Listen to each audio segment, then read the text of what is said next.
I brought my duck call that I got from the Duck Dynasty Museum, and I'm going to try it out, see if I can attract some ducks. Ready? For places like the arena, it's been a major adjustment. But for small businesses like Pride Martial Arts, they're finding ways to break through the pandemic. I've been asked all week long who I think would win. Nebraska, could they pull off the upset over 17th ranked Iowa? I'm pretty sure Joey looks like Mitchell Trubisky. I don't know if anybody at home thinks so as well. I was talking to your dad a little bit. You guys are Cowboys fans, so do you like that comparison? Absolutely not. As we go back to the studio with John, I don't know if you can see, but I've actually developed a mask tan line. I've never thought I'd say that. A little snow never hurt nobody, but now I can understand why Owen chose to go to the Unidome over Memorial Stadium. As Crofton was competing for their 9th state title in school history, one important person was missing.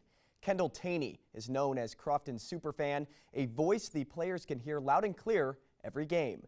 He pushes the team to never stop fighting. And if there's anyone that knows how to fight, it's Kendall.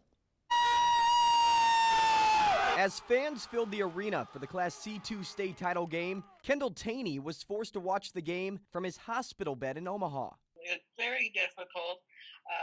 I just keep saying I'm rocking from the 5th floor from my hospital bed.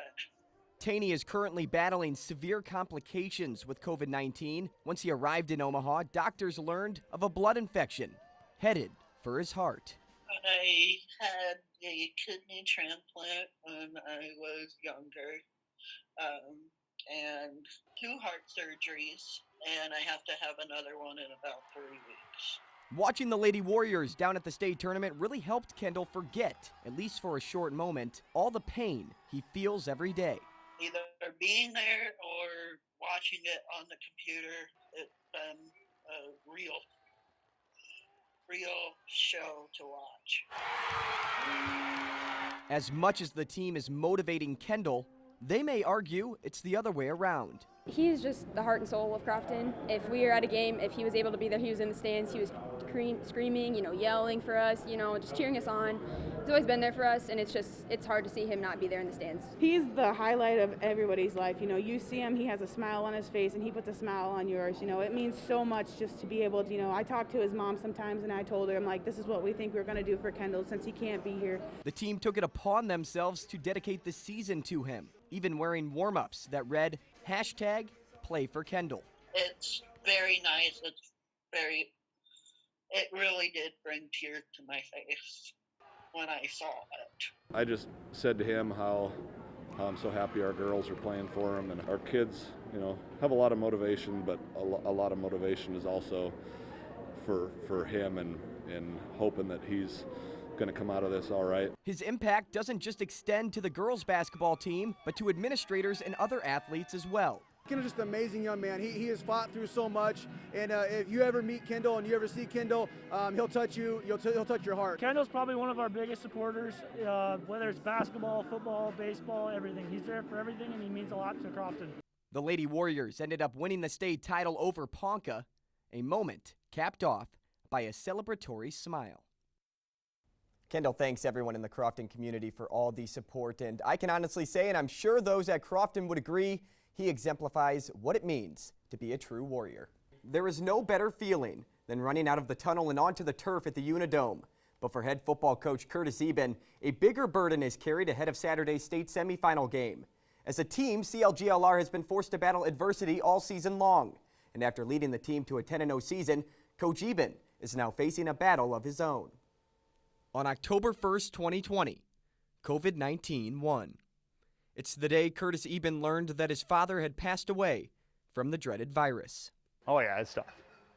Remembering the times he had with his father were difficult, but he credits his dad for his upbringing and raising him with the right set of values he now passes along to his own children and team. He taught me a lot of values, and hard work was one of them, and so you value those at times like today, and look back at a lot of good memories that we had together. After hearing of Eben's loss, the players rallied around their coach. It's been really hard for him. We've just been trying to be there for him and play our hearts out for him.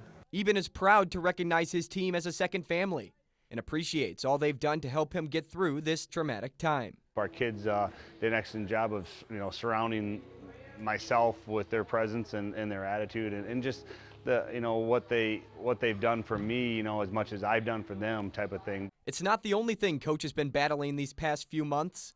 His mother was diagnosed with cancer too, now coming up on her last round of chemotherapy. Hopefully, her next scan will show that things are, the chemo has worked pretty well for her. So, but yeah, it's been a tough couple months for me, and but hopefully, we get some good news with my mom coming up here and can move forward. Personal struggles off the field are nothing new for this team. Even senior Kalen Meyer has been battling a loss of his own. His grandfather, who passed on the exact same day as Eben's father. That kind of same things they're going through, so that kind of hurts too. If you ask Meyer, though, the family atmosphere the team provides is what helps him through the dark days. I feel like it's like a family. Like we can turn on each other if we need help. Just if it's about football or it's about life or anything, we can turn to each other because there's a family and we can help each other out. It's more than just football for this team. They're a family, and family is what CLGLR football is all about. The Lions will take on Comanche Saturday afternoon in the Class 2A semifinals. That game's set to kick off at 4 p.m. How about this? New day, new Rogee Awards. I've migrated to the home of my weather friends, so all of you at home can see my shenanigans during the ceremony. So without further ado, let's get this show on the road. Starting with best safety first, Markel Dismuke. That's why your mom always told you to wear a helmet, off his noggin and into the hands of his teammate. About worst anger management, I looked up some tips to help Javon Wims out in the future. One being, don't hold a grudge or, just join the MMA, one of the two. How about best circus play? Rutgers on 4th and 32, working hard for their first down. Lateral, lateral, lateral, lateral, lateral. Oh my gosh, a touchdown. There they go. Way to go, Rutgers. Well, most likely to be in a Beach Boys music video, an MMCRU fan feeling the beach vibes. Everybody's gone surfing, surfing USA. How about best Hail Mary? More like best Hail Murray. Kyler Murray to DeAndre Hopkins as time expires. But as Owen would say, David Johnson's still better. I don't know why. Best couch potato, down to every last Cracker Jack. Just a mess. Best hit stick, just like in a video game. The hall monitor sending the Baylor QB back because, come on, class is in session, not in schooler. How about November? Here we go. So these guys are on edge. Most troublesome turkey. Don't mess with a turkey before Thanksgiving. Best celebration. Is it really, though? I mean, check that out. I can do that. I would show you, but I'm not wearing the right shoes. Best wind speeds. My weather friends would like this. Just watch as the wind blows the football away. Carlson can't believe it. Best sideline catch. Let's go local. West Lyon on offense, but check out the hands of the kid. Put him in, coach. He's ready to play. How about worst fake? Now, I've seen this play boatloads of times, but never have I seen it turn into 6 for the opposing team. Not the best read. Best special teams unit. This is just one of 3 blocked kicks for touchdowns by Boise State. Speed it up. Don't kick it. And Broncos country. Best scoreboard run-up. Remsen St. Mary's scoring 108 points. Yes, you heard me clearly. This game ended as the highest scoring game in history. Obviously, not a lot of defense. And finally, best potty panic. You get the sack and you sprint to the shack. Too much fiber in Tyler Johnson's diet. And that'll do it for the Rogee Awards. There is nothing better than rivalry basketball. You can't convince me otherwise. The crosstown rivalry between Morningside and Briarcliff may be the most anticipated matchup for both programs. The Chargers are coming off an upset win over 17th ranked Mount Marty, while the Mustangs remain number 1, hoping to set a program record for 24 wins in a row. Last time out, Morningside defeated Briarcliff by 9, but this is a different Chargers club after dropping a game high, 54 points. Jackson Lamb gets things going, dive toward the hoop, and finish with the left. The Chargers start off with the hot hand. Later in the first, Ethan Friedel with the analog stick. Step back 3, nothing but net, and the Chargers are hanging with the NAIA's top team.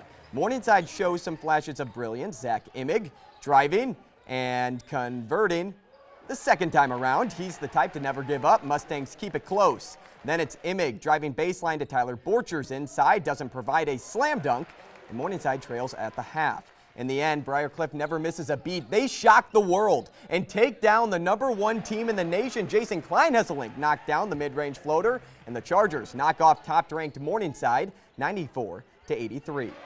Prior to the upset, the ladies hit the court as well. Morningside looks to bounce back after a heartbreaking loss to second-ranked Hastings. Briarcliff coming in with a bit of momentum, 2-1 in their last 3, but Morningside takes control in the second.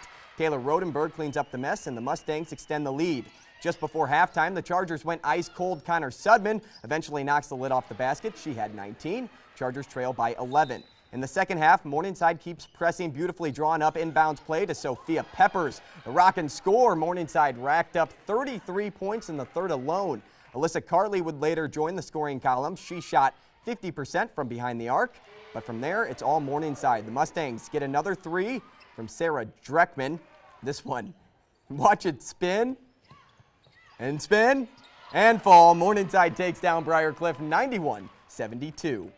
Over in Lincoln, the Huskers have lost 6 straight, but look to turn their season around against a veteran lineup from 24th-ranked Penn State. After trailing by 7, Nebraska is on the move, more like Deshaun Burke Jr. is on the move. The speed and slam, and the Huskers get within 3. Jump ahead second half, and this is where Penn State grabs more breathing room. Backdoor alley-oop, Mike Watkins. 13-point Nittany Lions lead. Later, Penn State with the steal. Jamari Wheeler in transition to Lamar Stevens, peanut butter and jam. The Nittany Lions are hungry for a win. With the lead essentially out of reach, the Huskers do their best to close out. Mataj Kavas buries the 3, but Penn State doesn't get lost in the corn. The Nittany Lions take down the Huskers 76-64. Taking a look down in Texas, Iowa State heads back on the road to bounce back after a loss to top-ranked Baylor. Longhorns kick things off in a mean way. Jericho Sims, my goodness, puts George Condit the 4th on a poster.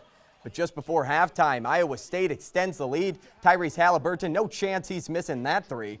Cyclones lead at the half. Let's jump ahead to the final minutes. The miss from Rasir Bolton, Zion Griffin there before the shot clock, and Iowa State extends to 5. Regardless of the lead, the Longhorns put an exclamation point on their comeback win. Donovan Williams, jam time!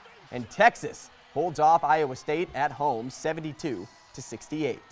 Switching gears to hockey, the Muskies still find themselves on the bottom of the totem pole.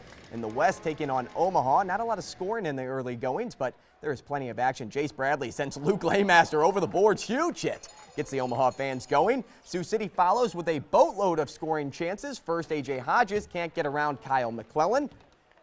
Then it's Nolan Krenzen rifling one toward the net, and the Muskies just can't find a way, kind of like how this little one can't find a way to snag some popcorn. The Muskies did manage a goal at the start of the third, but Omaha would go on to add 3 more to their total to defeat the Muskies 4-1.